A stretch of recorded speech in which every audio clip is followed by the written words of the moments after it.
Una joven salió de la oficina para tomar su descanso de comida.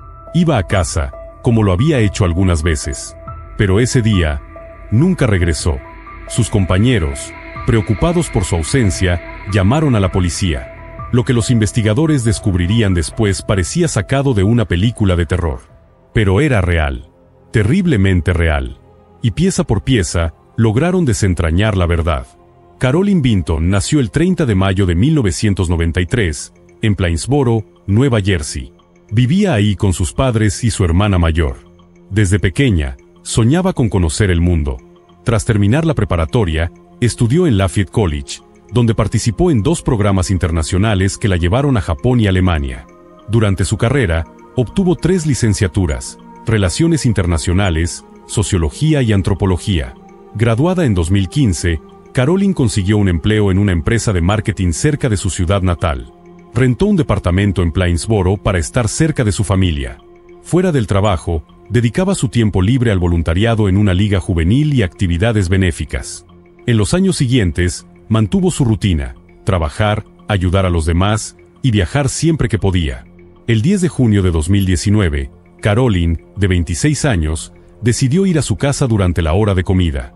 Planeaba regresar más tarde a la oficina, pero eso nunca ocurrió. Pasaban las horas y no había rastro de ella. Sus compañeros empezaron a inquietarse. Le llamaron, pero nunca contestó. Algo no cuadraba. Carolyn no era de las que faltaban al trabajo. Casi nunca salía a comer fuera de la oficina. Era disciplinada, responsable. Ya para el atardecer, la preocupación se volvió angustia. Decidieron llamar a la policía. A las 6 de la tarde, los oficiales llegaron al complejo de departamentos donde vivía Carolyn. La puerta estaba entreabierta, y lo que encontraron al entrar los dejó helados. Carolyn yacía en el suelo, rodeada de sangre. Demasiada. No había duda. Estaba muerta. Mientras el médico forense comenzaba con el análisis del cuerpo, los investigadores se pusieron en marcha. Buscaron pruebas, hablaron con los vecinos. Uno de ellos mencionó haber escuchado gritos cerca del mediodía, seguidos de ruidos extraños en el departamento de Carolyn, como si alguien estuviera moviendo muebles. Pero nadie vio a personas ajenas al lugar. El edificio no contaba con cámaras de seguridad. Dentro del departamento, las pistas eran escasas. Todo indicaba que el asesino había intentado limpiar la escena con cloro. Probablemente, los ruidos que el vecino escuchó fueron precisamente eso: el asesino tratando de borrar su rastro.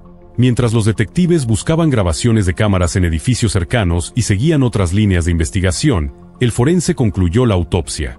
Carolyn había recibido múltiples golpes en la cabeza, probablemente con los puños. Pero eso no fue todo. También fue apuñalada varias veces en el cuello, con unas tijeras y un desarmador. No hubo signos de abuso sexual. Nada había sido robado.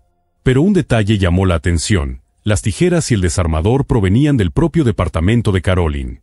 Ese hecho descartaba las 2 motivaciones más comunes: el robo y la agresión sexual. Esto era algo más personal, más íntimo. La brutalidad del ataque confirmaba esa hipótesis. Quien lo hizo no solo quería matar, estaba lleno de furia. La policía entrevistó a familiares y amigos. Nadie podía imaginar que alguien quisiera hacerle daño. Todos la describían como amable, tranquila, sin enemigos. No tenía pareja, ni exparejas problemáticas. Nada apuntaba a un conflicto. Entonces, los detectives hablaron con sus compañeros de trabajo. Y ahí, algo llamó la atención. Ese mismo día, otro empleado se había ausentado durante la hora de comida. Kenneth Saul, de 30 años. Al principio no parecía sospechoso. Pero hubo una coincidencia inquietante. Kenneth tampoco regresó a la oficina hasta mucho más tarde. Su jefe contó que Kenneth llamó para decir que tenía problemas con su auto y que iba a pasar al taller mecánico. Pero más tarde, el mismo jefe verificó, y Kenneth nunca fue a ese lugar. Otros empleados notaron cosas extrañas también. Cuando volvió a la oficina, Kenneth parecía nervioso. Tenía rasguños en las manos. Y en una conversación casual, hizo una pregunta inquietante: ¿la policía puede arrestar a alguien solo con pruebas circunstanciales? Los detectives no lo dudaron. Decidieron investigar más a fondo. Kenneth era contador, casado, padre de una niña nacida el año anterior, sin antecedentes penales. A simple vista, No parecía el perfil de un asesino, pero las apariencias pueden engañar. A pesar de que Kenneth no encajaba del todo en el perfil de un asesino, los detectives no podían ignorar tantas señales de alerta. Decidieron hablar directamente con él. Kenneth repitió la misma versión que había dado a su jefe, que había salido durante la hora de comida para llevar su auto al taller. Pero cuando los investigadores le pidieron algún comprobante, una factura, un ticket, algo, Kenneth no pudo mostrar nada. Nada. Más tarde, cambió su historia. Ahora afirmaba que no había ido al taller. Según él, decidió arreglar el coche por su cuenta en un parque cercano a la oficina. Ese cambio de versión fue suficiente para despertar aún más sospechas. Primero, por el simple hecho de cambiar su relato. Y segundo, porque Kenneth era contador, no mecánico. ¿De verdad alguien así intentaría reparar su auto solo, en medio de un parque? Kenneth siguió negando cualquier participación en el asesinato de Caroline. Y la verdad es que, hasta ese momento, la policía no tenía pruebas suficientes para arrestarlo. Pero entonces, apareció algo que cambiaría el rumbo de la investigación. Mientras revisaban grabaciones de seguridad de edificios cercanos, los detectives también analizaron imágenes de la cámara de tablero de una patrulla que había pasado por la zona poco después del mediodía. Y ahí, lo vieron. El auto de Kenneth. La grabación lo ubicaba cerca del complejo de departamentos donde vivía Caroline. Eso contradecía por completo su historia. El parque donde supuestamente había estado estaba a kilómetros de distancia. Era prueba circunstancial, sí, pero reforzaba el caso en su contra. Otra pista surgió del informe forense. Bajo las uñas de Caroline, los expertos encontraron rastros de piel. Había peleado por su vida. Había arañado a su atacante. Kenneth tenía rasguños frescos en las manos. Rasguños que no supo explicar. El problema era que la cantidad de material biológico no era suficiente para obtener un perfil genético completo. Aún así, la policía tomó una muestra de ADN de Kenneth y la envió al laboratorio. El resultado fue inconcluso. No se podía confirmar que fuera su ADN, pero tampoco se le podía descartar. No era prueba definitiva, pero sí era suficiente para mantenerlo en la mira. Para los detectives, ya no había duda, Kenneth era el responsable. Durante semanas siguieron buscando pruebas, pero no encontraron nada nuevo. Finalmente, consultaron con la fiscalía. Juntos concluyeron que toda la evidencia circunstancial podía ser suficiente para sostener el caso en un juicio. 2 meses después del asesinato de Caroline, la policía arrestó a Kenneth y lo envió a la cárcel, en espera de su proceso. Y fue entonces, cuando el caso dio un giro inesperado. En medio de la preparación del juicio, los detectives recibieron una carta. Venía de la cárcel, y la enviaba el compañero de celda de Kenneth. Lo que decía, los dejó sin aliento. Según la carta, Kenneth le había ofrecido $15,000 a cambio de cometer un asesinato una vez que saliera de prisión. El plan era escalofriante y demasiado específico. La víctima debía ser una mujer al azar, de entre 25 y 30 años. El arma, un desarmador y unas tijeras. Debía apuñalarla en el cuello. Y luego, limpiar la escena con cloro. La policía no tardó en creerle al reo, porque en ese momento, los detalles específicos del asesinato de Caroline no se habían hecho públicos. Solo el asesino podía saber con precisión qué armas se usaron y cómo se limpió la escena. Parecía que Kenneth quería fabricar la apariencia de un asesino serial. Otro ataque con las mismas características. Y como él ya estaba tras las rejas cuando ocurriera el segundo crimen, pensaba que la policía lo descartaría como sospechoso. Pero eso no fue todo. Kenneth propuso un segundo plan. Más retorcido aún. Le dijo al recluso que también podía asesinar al detective principal del caso, o a alguna de las personas entrevistadas durante la investigación. Si elegía esta última opción, debía montar la escena para que pareciera un suicidio, y dejar una nota en el cuerpo. Una confesión falsa. Un escrito que dijera que esa persona había asesinado a Caroline. El objetivo era claro, sembrar la duda. Hacer que la policía pensara que el verdadero asesino había muerto. Y con eso, liberar a Kenneth. En cuanto al asesinato del detective, no estaba del todo claro qué esperaba lograr con eso.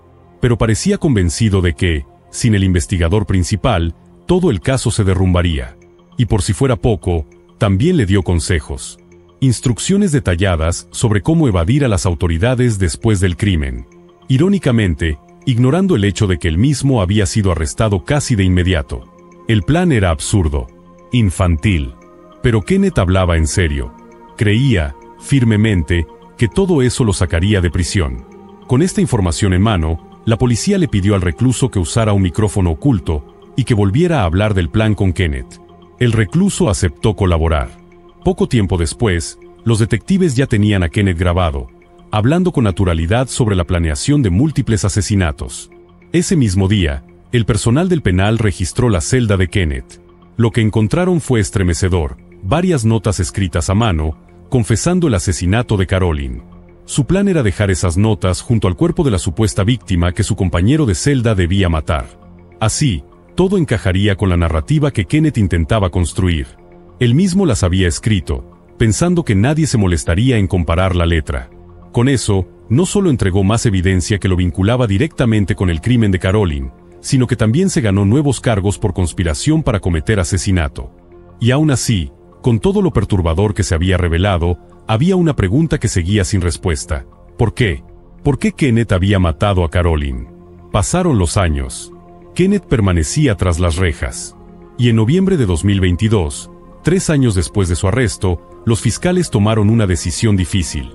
A pesar de toda la evidencia circunstancial, aún no tenían una prueba física concluyente, ni una huella, ni un perfil de ADN completo que lo colocara de forma irrefutable en la escena del crimen. Ir a juicio era arriesgado. Así que decidieron ofrecerle un trato. Si Kenneth aceptaba declararse culpable, recibiría una sentencia reducida. Y él aceptó. Fue entonces cuando confesó todo. Dijo que había comenzado a trabajar en la empresa en 2016, 3 años antes del asesinato. Ahí conoció a Caroline. Y con el tiempo, empezó a sentir algo por ella.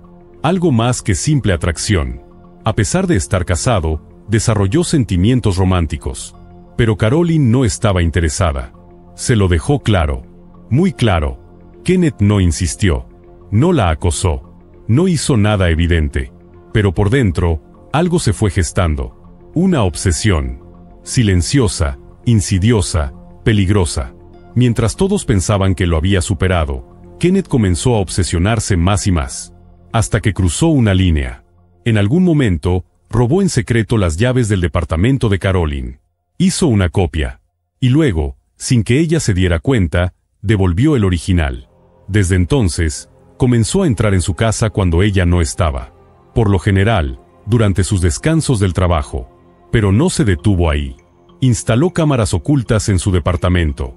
Para poder verla, observarla, seguirla. Y Caroline no tenía idea. Durante meses, Kenneth regresaba constantemente para revisar las cámaras. Hasta que llegó el 10 de junio. Ese día, volvió a entrar. Era la hora de comida. Pensó que Caroline estaría en la oficina. Como siempre. Pero lo que no sabía, era que ese día, ella también había decidido regresar a casa. La sorpresa fue total. Según su confesión, estaba dentro del departamento cuando escuchó la llave girando en la cerradura. Rápidamente se escondió detrás de la puerta. Y cuando Caroline entró, supo que no tenía salida. La atacó. La arrojó al suelo, la golpeó en la cabeza varias veces. Luego, tomó unas tijeras y un desarmador de sus cosas, y comenzó a apuñalarla. En el cuello. Una y otra vez. Cuando la vio muerta, intentó limpiar la escena con cloro.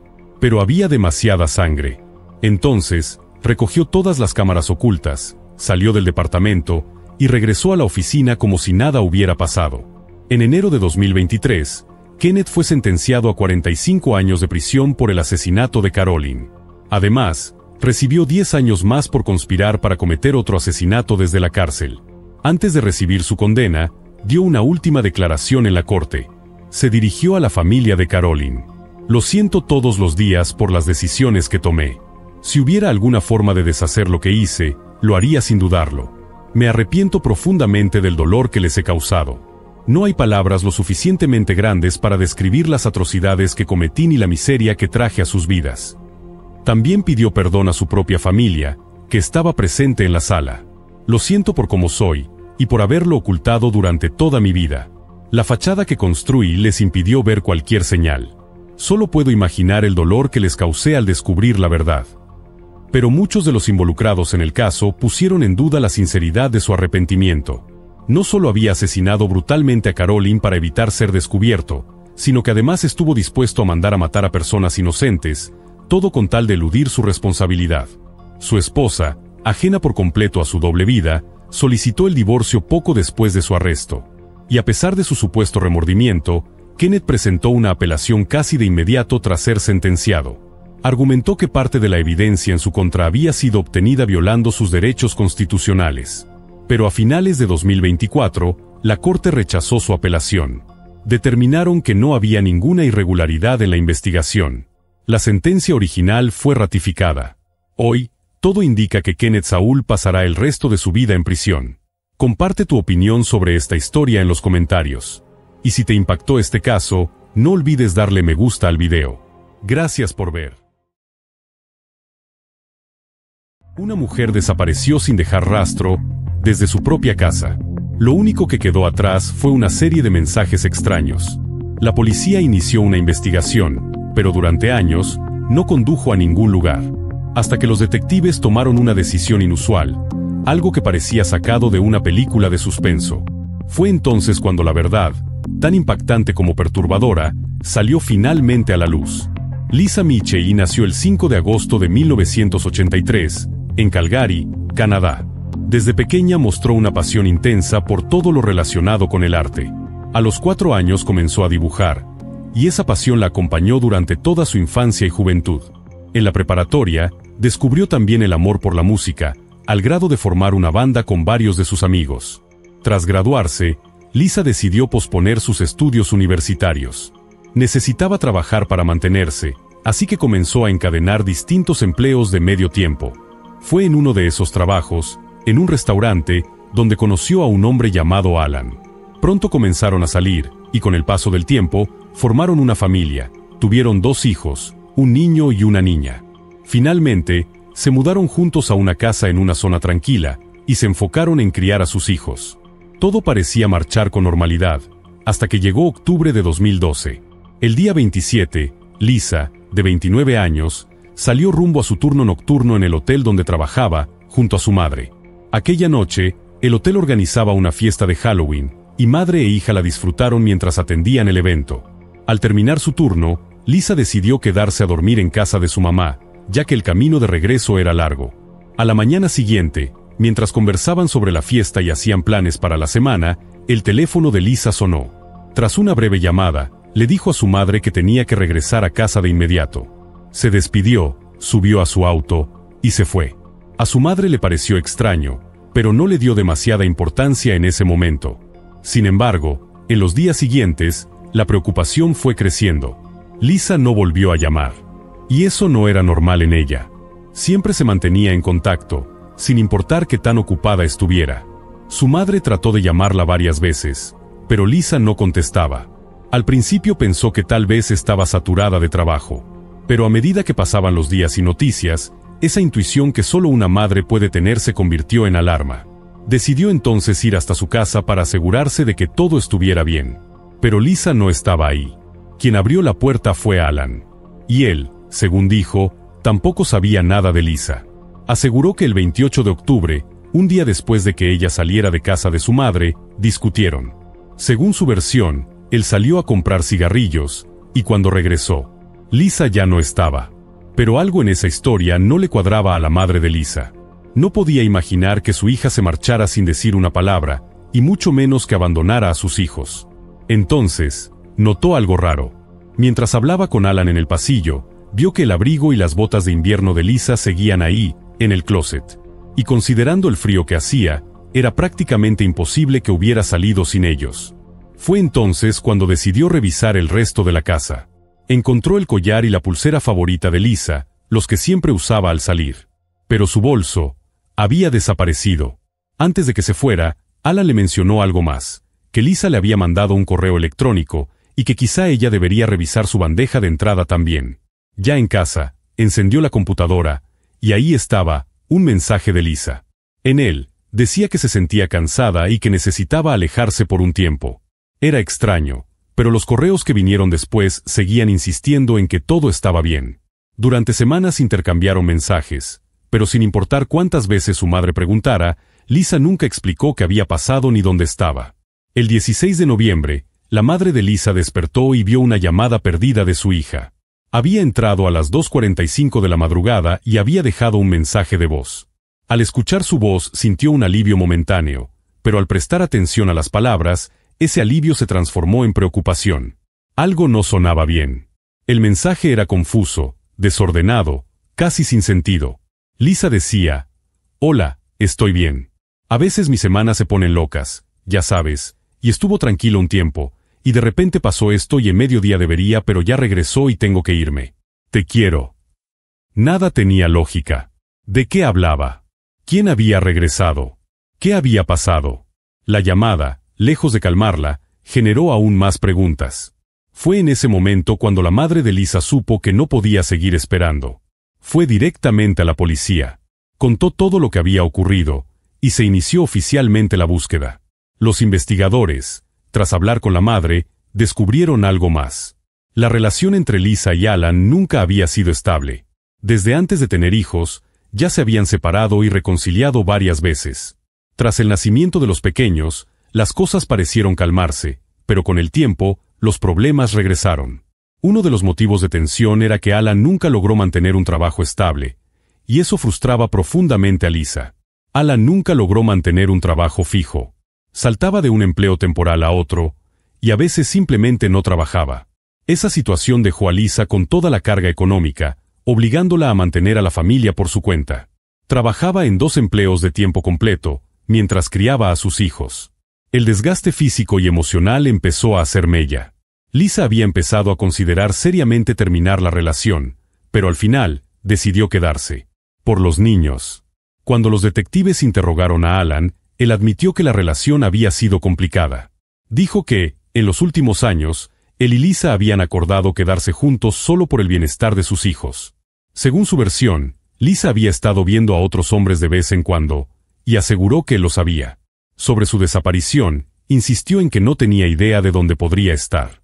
Afirmó que no le sorprendía tanto que se hubiera ido, pero lo que no lograba entender era cómo había sido capaz de marcharse y dejarlo solo con los niños.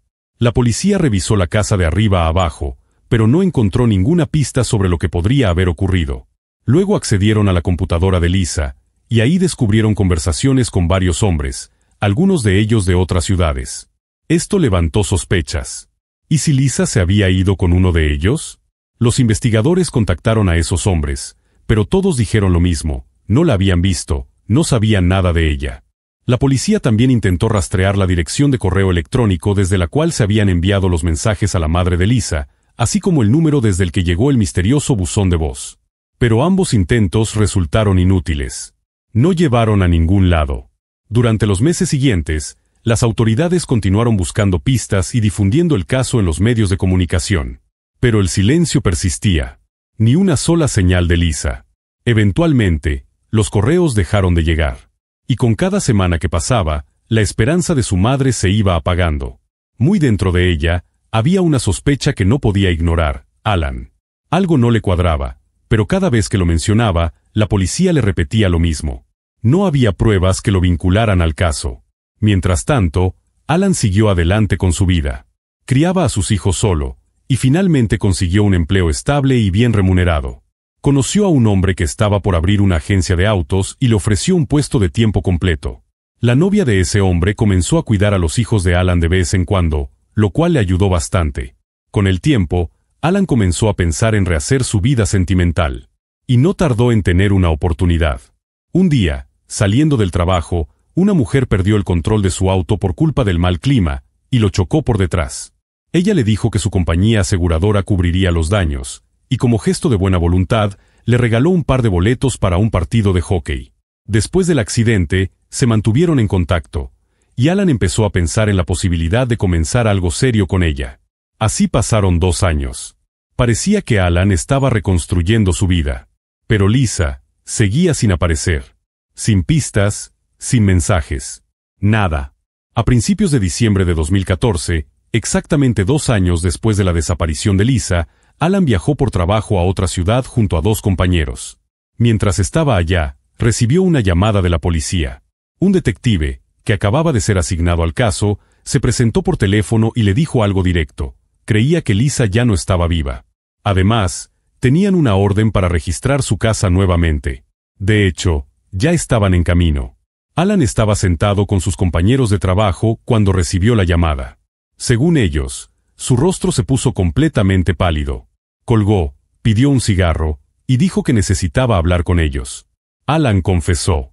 Dijo que 2 años atrás, él y Lisa habían tenido otra discusión. Ni siquiera recordaba que la había detonado, solo que se salió de control rápidamente. Según él, Lisa tomó un cuchillo de cocina y comenzó a amenazarlo. Dijo que ella gritó que podría mandarlo al hospital, que ya había llamado a la policía, y que la acabaría en prisión. Lo que ocurrió después, según sus palabras, fue un borrón. Afirmó que logró arrebatarle el cuchillo, que la empujó al suelo, y que comenzó a ahorcarla. Cuando se dio cuenta de que estaba muerta, entró en pánico. No sabía qué hacer. Al final, tomó una decisión fría y premeditada, enterró su cuerpo debajo de la casa y fingió que simplemente se había marchado. Tras contar su versión, Alan volteó hacia uno de sus compañeros en busca de consejo. Sabía que ese hombre había pasado por algo similar. En una ocasión, este colega le confesó que, años atrás, había chocado borracho. Su amigo, que iba como pasajero, murió. Para evitar culpas, lo movió al asiento del conductor. Ahora, Alan buscaba en él una salida. Empezó a analizar sus opciones. Pensó en huir. Consideró contratar un abogado que impugnara la orden de cateo. Incluso mencionó la posibilidad de regresar a Calgary y prenderle fuego a la casa. Pero después se corrigió, dijo que un incendio no bastaría, que tendría que hacerla volar por los aires para eliminar cualquier rastro. En el fondo, Alan sabía que el tiempo jugaba en su contra. Cualquier plan era arriesgado. Por eso, llegó a una conclusión: su única opción real era escapar. Los compañeros de trabajo de Alan apoyaron la idea de huir.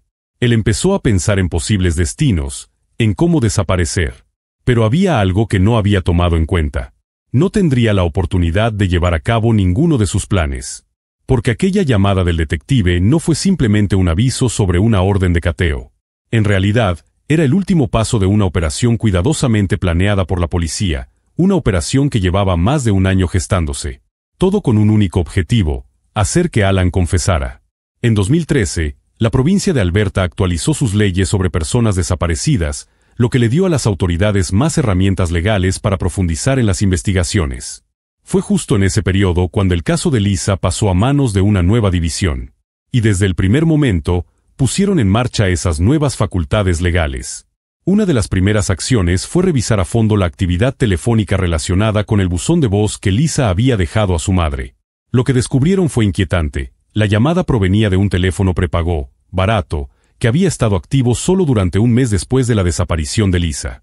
Durante ese tiempo, se realizaron únicamente 5 llamadas. Una a la madre de Lisa, y las otras 4, a Alan.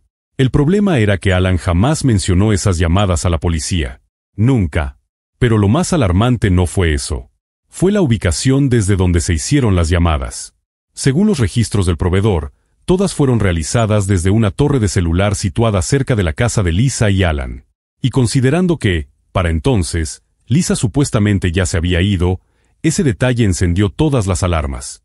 Los investigadores empezaron a escarbar más profundo en la vida de Alan. Revisaron sus movimientos financieros.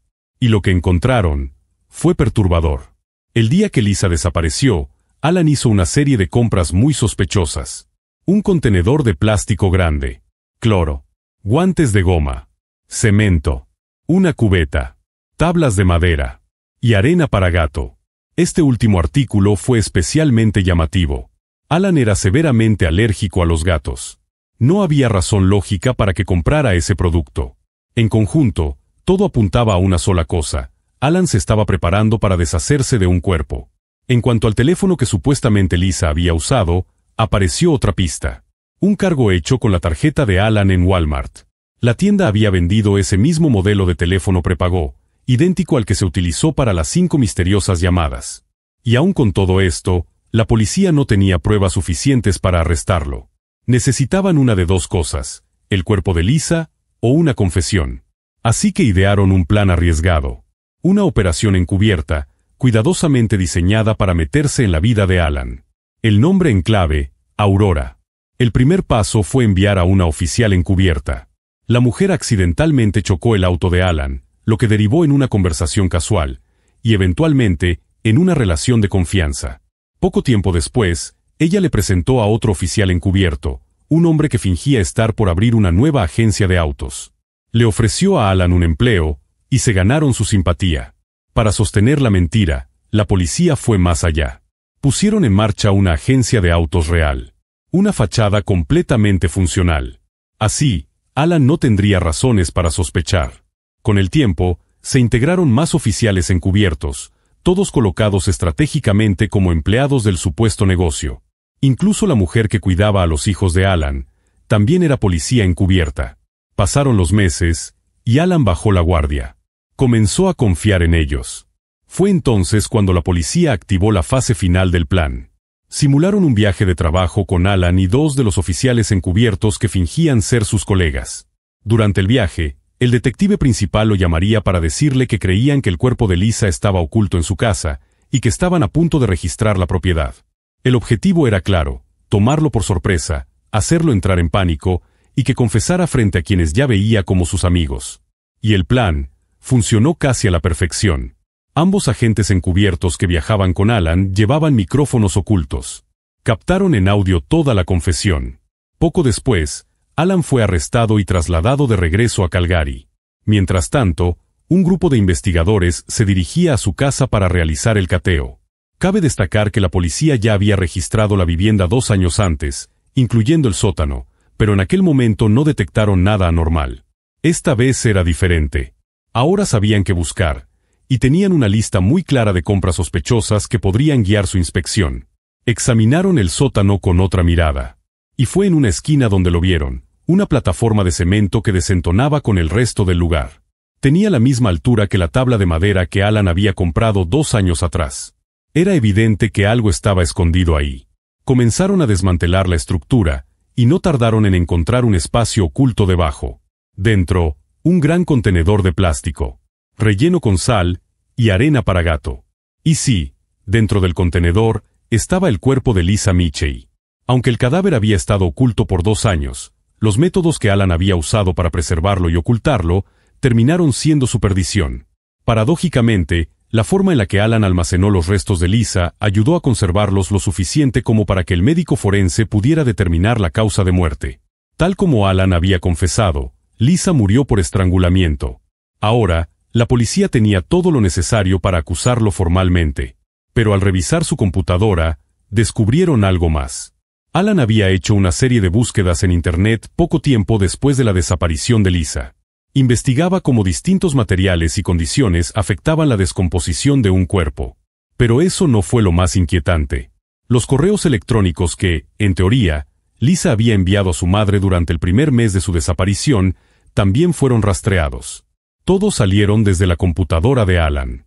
Y entonces, los detectives dieron con algo verdaderamente perturbador. Alan había instalado software espía en el celular de Lisa.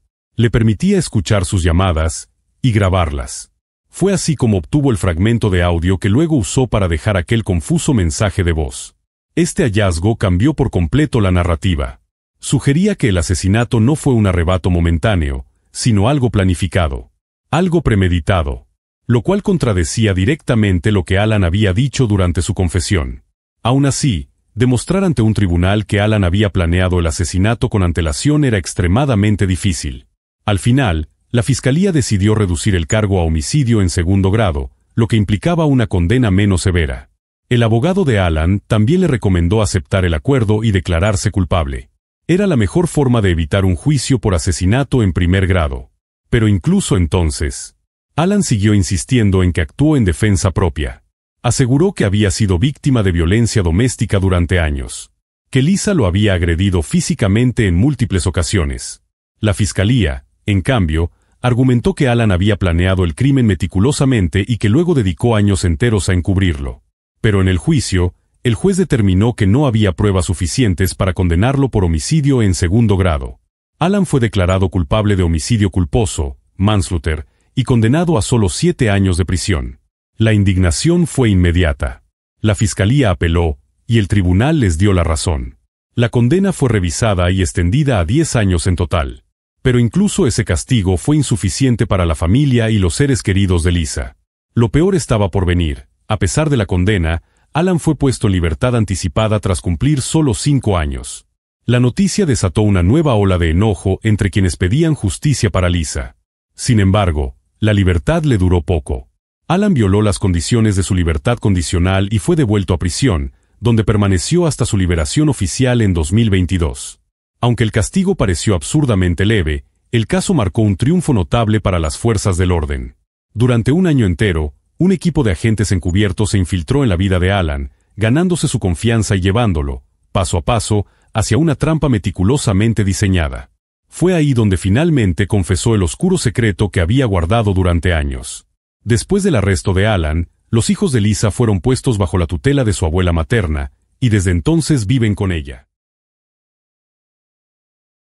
Una joven pareja se preparaba para asistir a la fiesta de cumpleaños de un amigo, pero jamás llegaron. Lo que parecía ser una simple desaparición, terminó convirtiéndose en una de las investigaciones más escalofriantes de los últimos años.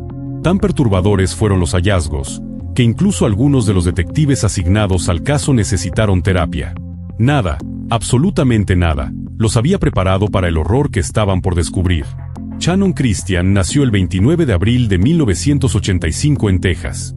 A los 12 años, su familia se mudó a Knoxville, Tennessee, donde pronto se estableció con sus padres y su hermano mayor.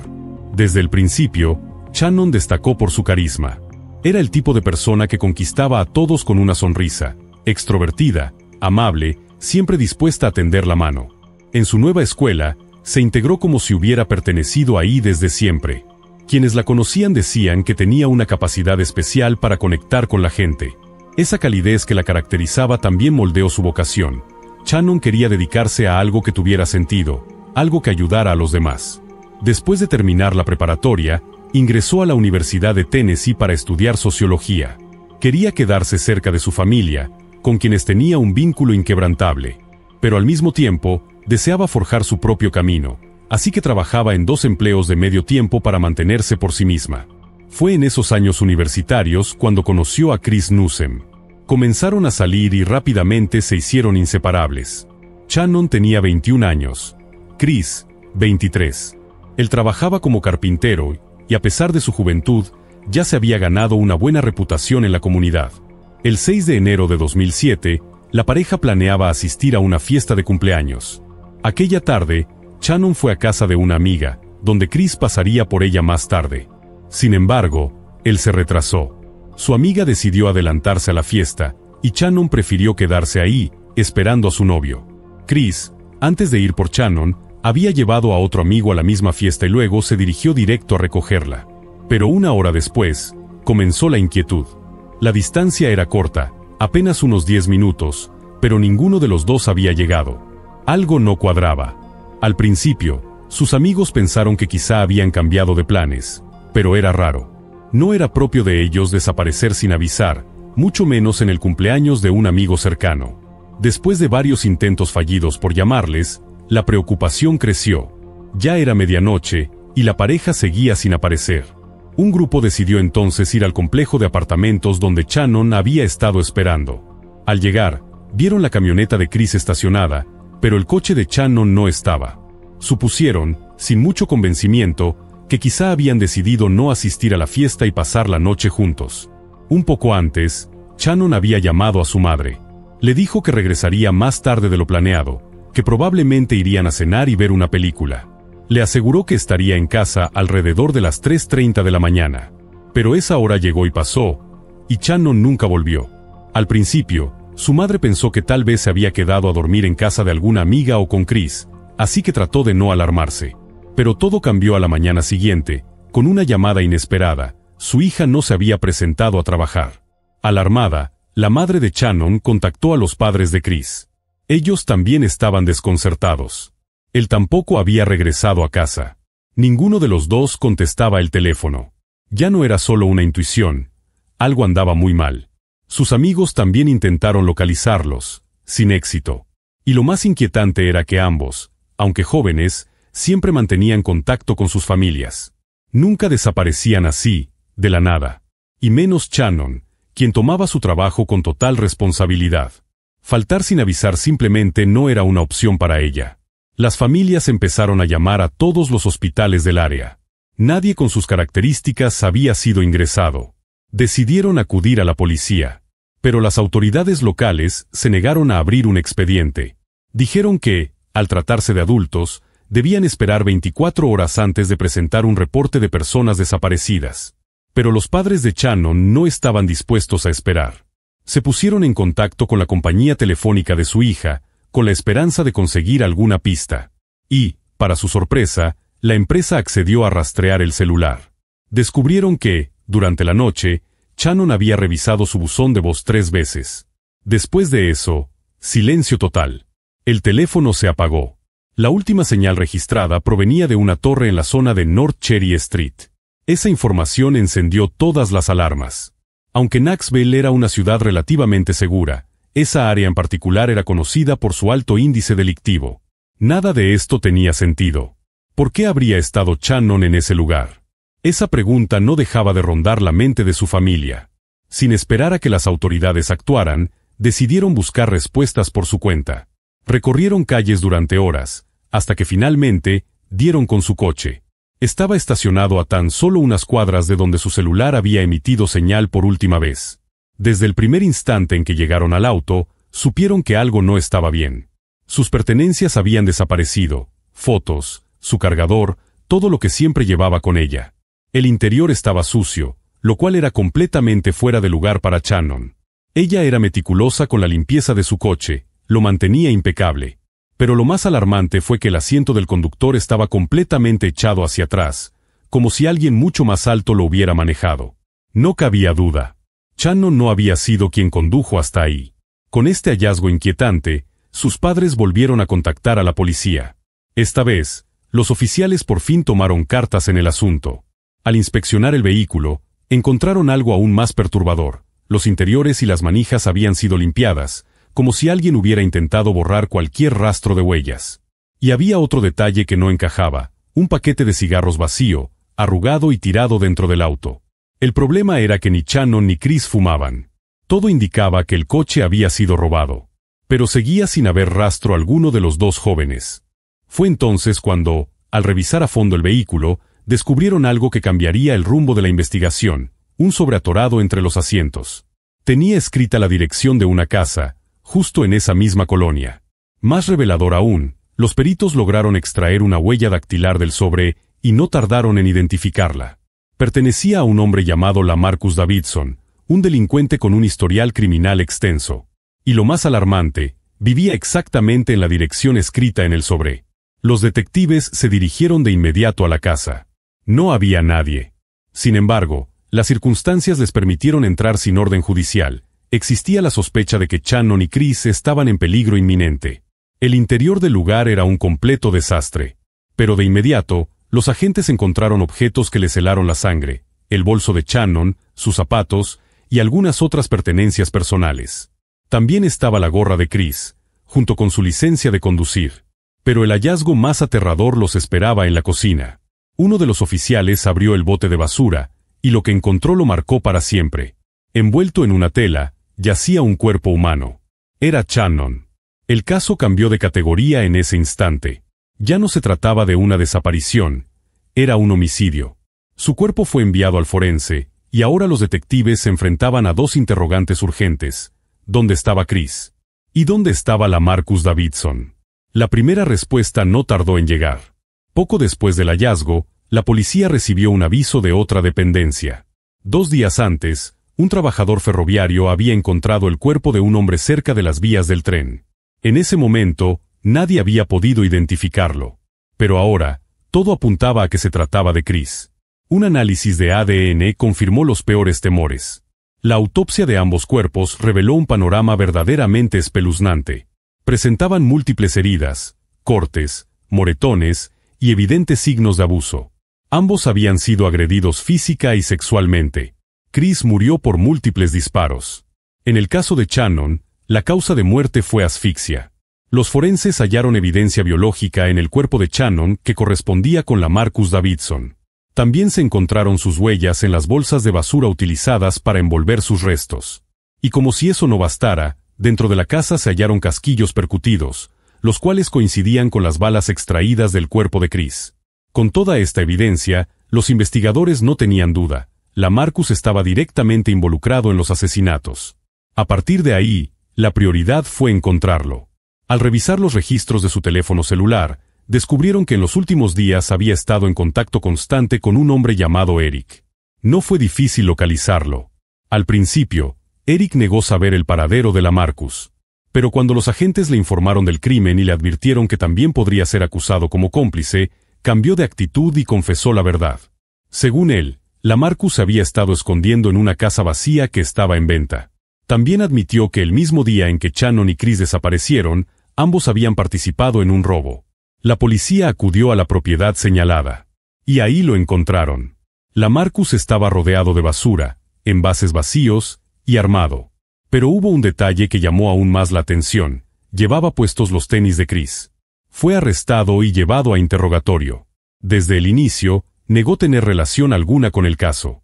Pero pronto comenzó a cambiar su versión, una y otra vez.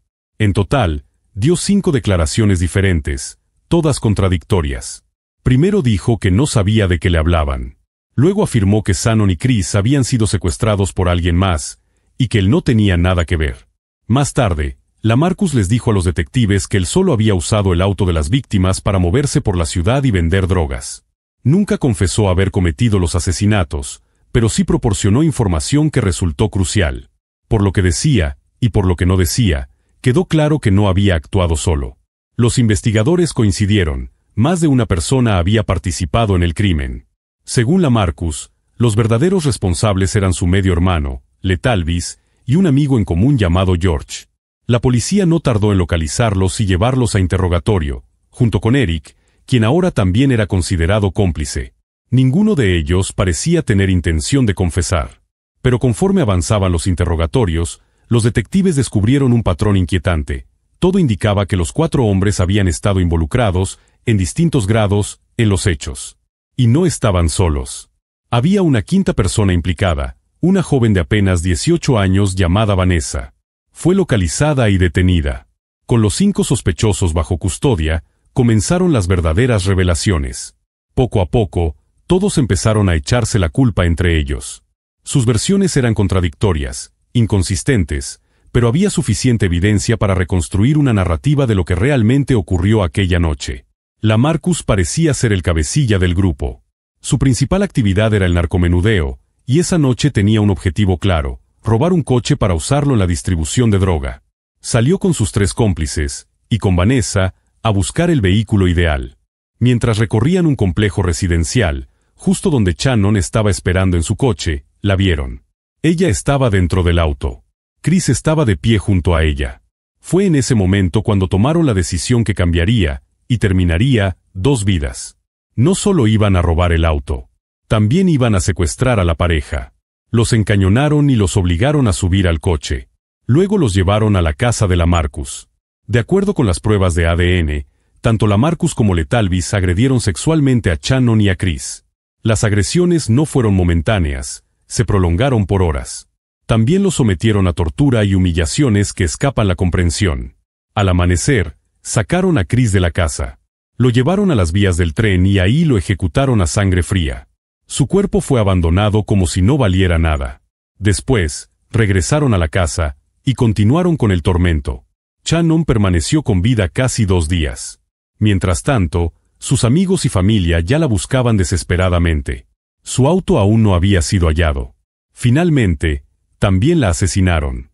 Su cuerpo fue metido dentro de un bote de basura y dejado ahí, en el mismo lugar donde la habían torturado. Los investigadores descubrieron además que Lamarcus no solo le robó a Chris sus tenis, los mismos que llevaba puestos cuando fue capturado. También se quedó con su celular y con algunas pertenencias personales de Shannon. Más tarde, le dio esos objetos a su novia, como si fueran regalos. En cuanto a Vanessa, intentó presentarse como una víctima más. Aseguró que había estado en esa casa contra su voluntad. Pero la policía encontró un diario en su habitación que la delataba por completo. En él, narraba el día como si fuera una aventura salvaje. Incluso decía que lo había disfrutado. Al final, los 5 enfrentaron una larga lista de cargos. El proceso judicial comenzó. Tomó más de 2 años preparar los juicios. Y durante ese tiempo, los abogados defensores lograron que se cambiara la sede del juicio a otro condado. La razón era evidente: el caso había conmocionado a toda la ciudad de Knoxville. El nivel de indignación pública hacía imposible garantizar un juicio imparcial. La corte accedió. El primero en ser juzgado fue Eric. Aunque no había pruebas concluyentes de que hubiera participado directamente en los asesinatos, sí había evidencia suficiente para demostrar que sabía lo que ocurría y no hizo nada. Recibió la pena máxima por los cargos que se le imputaron, 18 años de prisión. Después vinieron los juicios de LaMarcus, LeTalvis y George. En un intento desesperado, su defensa argumentó que Shannon y Chris habían consentido todo lo que les hicieron. El jurado, por supuesto, no creyó esa versión absurda. Los tres fueron declarados culpables. LaMarcus fue condenado a muerte. LeTalvis y George recibieron cadenas perpetuas. El caso de Vanessa fue más complejo. Al principio se le otorgó inmunidad a cambio de testificar contra los demás. Pero el tribunal determinó que esa inmunidad solo aplicaba al delito de robo de vehículo, no a los de homicidio ni agresión sexual. Vanessa fue juzgada y declarada culpable. Fue sentenciada a 53 años de prisión. Al final, todos los responsables fueron llevados ante la justicia. Pero la historia no terminó ahí. En 2011, el juez que presidió los 5 juicios renunció de manera repentina. Estalló un escándalo. Se descubrió que mantenía una relación con una empleada del tribunal y que, además, compraba drogas a criminales. Debido al escándalo que rodeó al juez encargado de los juicios originales, una corte superior decidió revisar varias de las sentencias que él había emitido, entre ellas, las de LaMarcus, Vanessa, George y LeTalvis. La noticia generó indignación. Y con razón. Al final, los fiscales lograron defender con éxito las sentencias impuestas a LaMarcus y LeTalvis. Sus castigos originales se mantuvieron sin cambios. Pero Vanessa y George sí obtuvieron el derecho a nuevos juicios. Vanessa fue declarada culpable una vez más. Esta vez, sin embargo, su condena fue reducida, de 53 años, a 35. George también recibió una sentencia menor, lo que lo volvió elegible para libertad condicional después de cumplir 51 años de prisión. Pero los nuevos juicios de Vanessa y George también provocaron consecuencias imprevistas. Durante esos procedimientos, la fiscalía reunió una cantidad considerable de pruebas que sugerían que Eric, aquel que inicialmente había recibido solo 18 años, se había participado activamente en las agresiones y asesinatos. En 2019, Eric fue acusado nuevamente. Esta vez, recibió cadena perpetua, más 90 años adicionales. Una sentencia que, en los hechos, anuló cualquier posibilidad de que alguna vez recobrara su libertad. Vanessa, por su parte, quedó elegible para solicitar libertad condicional después de solo 7 años. Pero hasta ahora, todas sus peticiones han sido rechazadas. Permanece tras las rejas. A pesar de todos los obstáculos legales, de las apelaciones, de los recursos y del desgaste emocional, todos los responsables del asesinato de Shannon Christian y Chris Newsom terminaron pagando con años, con décadas, y en algunos casos con la vida, su participación en uno de los crímenes más atroces que ha visto Tennessee. Pero para muchos, eso no fue suficiente. Hay quienes siguen convencidos de que todos los involucrados merecían la pena de muerte. Este crimen no solo sacudió a Knoxville, provocó una oleada de horror e incredulidad en todo Estados Unidos. Era difícil entender cómo seres humanos podían infligir semejante nivel de crueldad. La casa donde ocurrieron los hechos fue vendida. La compró una empresa local. Poco después, fue demolida. En su lugar se construyó un memorial en honor a Shannon y Chris. La Universidad de Tennessee también creó becas con sus nombres. Becas que, hasta el día de hoy, siguen activas y benefician a jóvenes que desean hacer del mundo un lugar mejor, tal como Shannon soñaba hacer. Y por último, cabe mencionar que, casi 2 décadas después de los asesinatos, la sentencia de muerte contra LaMarcus Davidson aún no se ha cumplido. Hoy, continúa esperando, en el corredor de la muerte. Una joven salió rumbo a una exposición de arte en otra ciudad y desapareció sin dejar rastro. Cuando la policía se involucró, encontraron algunas pistas inquietantes, pero ninguna los acercó a la verdad. El caso permaneció sin resolver durante casi 5 décadas. Y cuando finalmente se descubrió lo que realmente había ocurrido, la verdad sacudió a todos. Mary Kathleen Schiess nació el 11 de noviembre de 1949 en Champlain, Minnesota. Creció en una familia numerosa y desde muy pequeña mostró una pasión genuina por el arte. Le fascinaba dibujar. Y para cuando llegó a la preparatoria, ya tenía claro que el arte sería el camino al que dedicaría su vida. Estudió Bellas Artes en la Universidad de Minnesota enfocándose tanto en la pintura como en la escultura. Sus profesores, desde el primer momento, reconocieron su talento. Había algo especial en Mary, una sensibilidad única. Creían que tenía un futuro brillante por delante. Fue becada varias veces y finalmente se graduó con honores. Sus obras llegaron a exhibirse en varias galerías, algo que en ese momento representaba un logro muy importante para ella. Durante su formación, Mary también estudió en el extranjero. Aprendió a hablar con fluidez alemán y danés, incluso comenzó a estudiar japonés. Después de graduarse, siguió persiguiendo su pasión por el arte y viajaba siempre que podía. Como la pintura no le generaba ingresos estables, llevaba una vida sencilla y cuidaba mucho sus gastos. Compartía departamento con una amiga y, para trasladarse de una ciudad a otra, incluso de un estado a otro, solía pedir aventón. En aquella época, hacer autostop era algo común. El transporte público era poco confiable y, para quienes no tenían automóvil, llegar a otra ciudad podía convertirse en un verdadero reto. Las rutas de autobuses eran escasas, sobre todo en zonas rurales. Además, en los años 70, el autostop no tenía la reputación oscura que tiene hoy en día. Las historias sobre personas desaparecidas o atacadas no se difundían como ahora, así que la mayoría no le veía mayor peligro. El 15 de febrero de 1974, Mary tenía 25 años y planeaba asistir a una exposición de arte en Chicago. El trayecto desde Minneapolis era de unos 640 kilómetros, así que no pensaba hacerlo de una sola vez. Su plan era llegar primero a Madison, en Wisconsin, y desde ahí continuar hasta Chicago. A eso de las 10:30 de la mañana, salió de su casa con un cartel que decía Madison y se dirigió hacia la carretera. Unas 3 horas más tarde, un hombre llamado Dennis conducía por un camino rural en Wisconsin, cuando giró en una calle sin salida y vio un auto estacionado. Junto al vehículo, había 2 personas, un hombre y una mujer. Al pasar junto a ellos, Dennis tuvo la impresión de que discutían, o quizá forcejeaban. No estaba seguro de lo que había visto. Siguió su camino, pero la escena no dejaba de rondar en su cabeza. Algo no cuadraba. Minutos después, al llegar al final del camino, dio vuelta y regresó. Pero el auto ya no estaba. Sin embargo, algo en la nieve llamó su atención. Fue entonces cuando se dio cuenta de que había alguien tirado junto al camino. Dennis no se bajó del auto. En cambio, volvió a casa lo más rápido que pudo y le contó a su esposa lo que había visto. Luego, pidió a un vecino que lo acompañara y juntos regresaron al lugar. Lo que encontraron confirmó sus temores. Era el cuerpo de una mujer joven. Su ropa tenía manchas de sangre. De inmediato fueron a la casa más cercana para llamar a la policía. Cuando los agentes llegaron, confirmaron que la joven estaba muerta. Tenía múltiples heridas de arma blanca, pero algo no encajaba. Apenas había sangre en la nieve, lo que indicaba que probablemente había sido asesinada en otro lugar y luego dejada ahí. No muy lejos del cuerpo, los oficiales hallaron un sombrero de hombre. Creyeron que podría pertenecer al asesino. Los peritos intentaron hacer moldes de unas huellas de neumáticos cercanas, pero la nieve impidió que el material de yeso se fijara correctamente. No había más pistas en el lugar. El cuerpo fue enviado al forense para un análisis detallado. Mientras tanto, la policía interrogó al único testigo, Dennis. Según su testimonio, había visto a un hombre blanco, delgado, de entre 25 y 35 años, aproximadamente de 1.73 de estatura, con cabello castaño claro. El auto era un sedán pequeño, color dorado.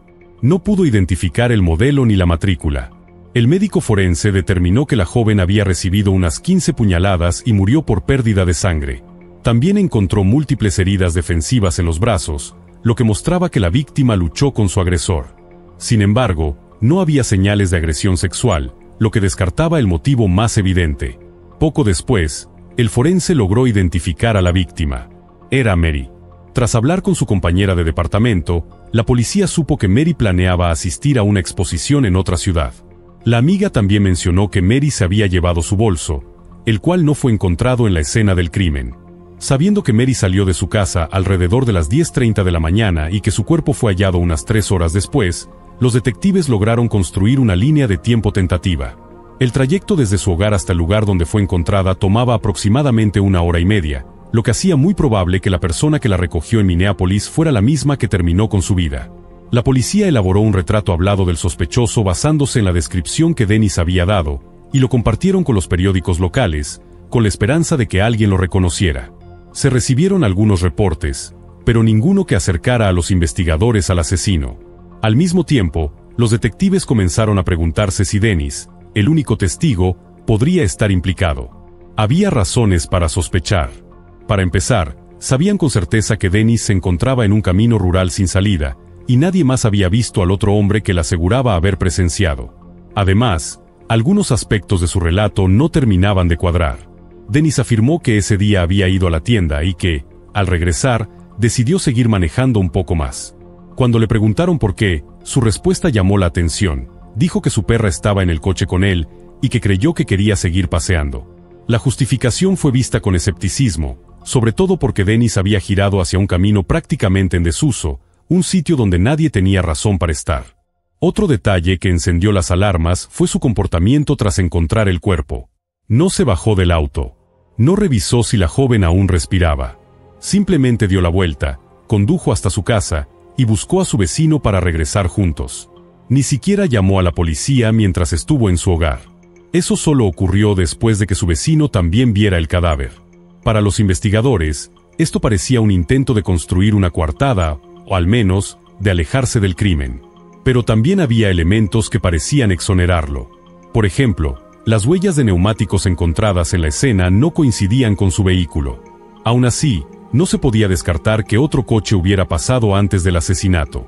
La policía tampoco encontró pruebas de que Dennis hubiese estado en Minneapolis esa mañana, lo que sugería que no pudo haber recogido a Mary. Aunque, en teoría, aún era posible que ella hubiese conseguido otro aventón antes y que acabara más tarde en el coche de Dennis. Los agentes continuaron presionando a Dennis. Él, sin embargo, mantuvo siempre la misma versión. Incluso recurrieron a un hipnotista para intentar desbloquear recuerdos ocultos, pero el experimento falló en 2 ocasiones. Llamó la atención una carta anónima que llegó a la comisaría. Su autor instaba a los investigadores a mirar más de cerca a Dennis. Pero la misiva no aportaba datos concretos ni evidencia. Era solo una advertencia vaga. Al ver que ese camino no llevaba a nada, los detectives comenzaron a buscar nuevas pistas. Y fue entonces cuando se toparon con un caso no resuelto de 2 años atrás, que de inmediato captó su atención. En 1972, una joven llamada Yali, también de Minneapolis, decidió pedir aventón para volver a casa. 15 horas después, su cuerpo fue encontrado junto a un río, a las afueras de la ciudad. Las similitudes con el caso de Mary eran imposibles de ignorar. Según varios testigos, Yali había subido a un automóvil color dorado conducido por un joven. Y, al igual que en el caso de Mary, el forense no halló señales de abuso sexual. Pero, pese a las coincidencias, la investigación del asesinato de Yali nunca llegó a ninguna parte. No hubo sospechosos. No hubo pistas sólidas. Los investigadores trataron de encontrar algún vínculo entre ambos crímenes que pudiera llevarlos al responsable. Pero cada intento terminaba en otro callejón sin salida. Durante los meses siguientes, los detectives analizaron varios sospechosos potenciales, pero ninguno pudo ser vinculado de forma concluyente con el asesinato de Mary. También aparecieron testigos que aseguraban haber visto a un hombre parecido al retrato hablado conduciendo un sedán dorado. Aún así, ninguno de esos reportes logró avanzar la investigación. Con el tiempo, el caso se enfrió. No surgía ninguna pista nueva que permitiera avanzar. En los años posteriores, se reabrió varias veces, pero siempre acababan chocando con el mismo muro de silencio. A principios de los años 80, surgió una teoría entre los investigadores. Creían que el asesino de Mary podría ser Randall Bothfield, un asesino en serie confeso de 44 víctimas. Ya cumplía cadena perpetua. Muchas de sus víctimas habían sido recogidas mientras pedían aventón, lo que lo convertía en un candidato lógico. Pero, pese a las similitudes, nunca se encontró una conexión concreta entre él y el asesinato de Mary. Con los años, los investigadores siguieron cientos de pistas. Viajaron por casi todos los estados del país. Incluso cruzaron a Canadá. Y aún así, no lograron descubrir quién mató a Mary. Poco a poco, el crimen se volvió leyenda local, especialmente en el condado donde fue hallado el cuerpo.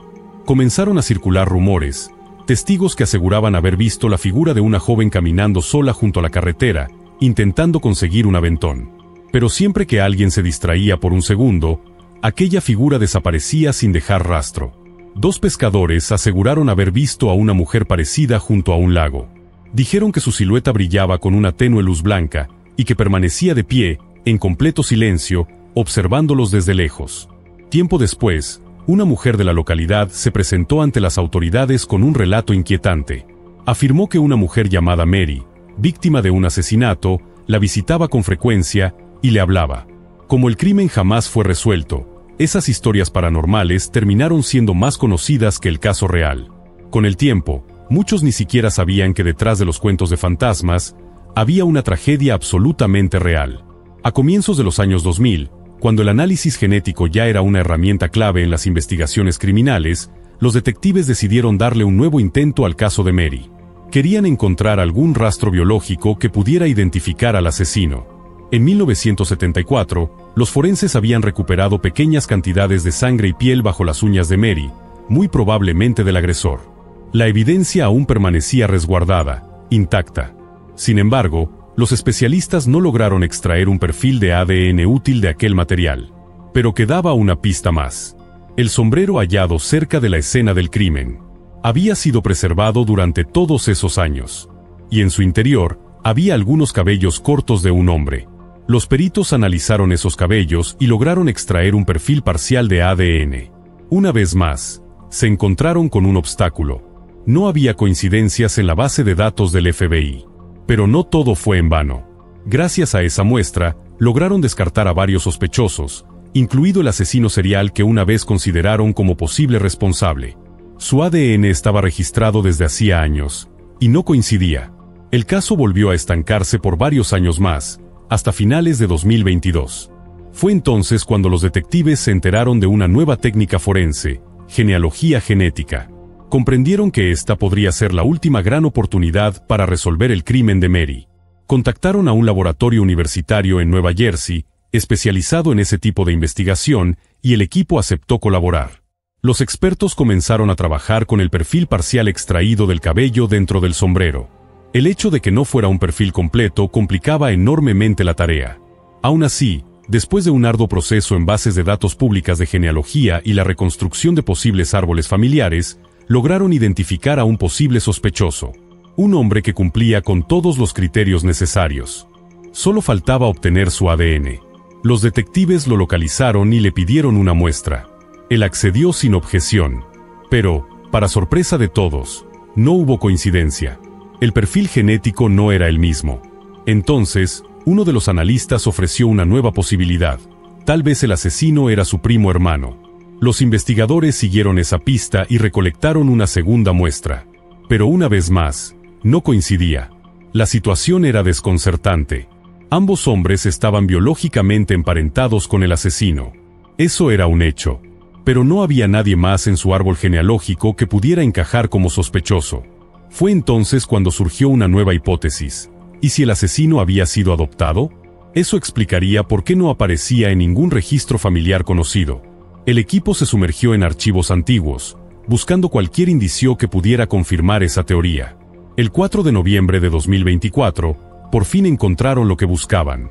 Toda la información reunida apuntaba a un hombre de 84 años llamado John Miller.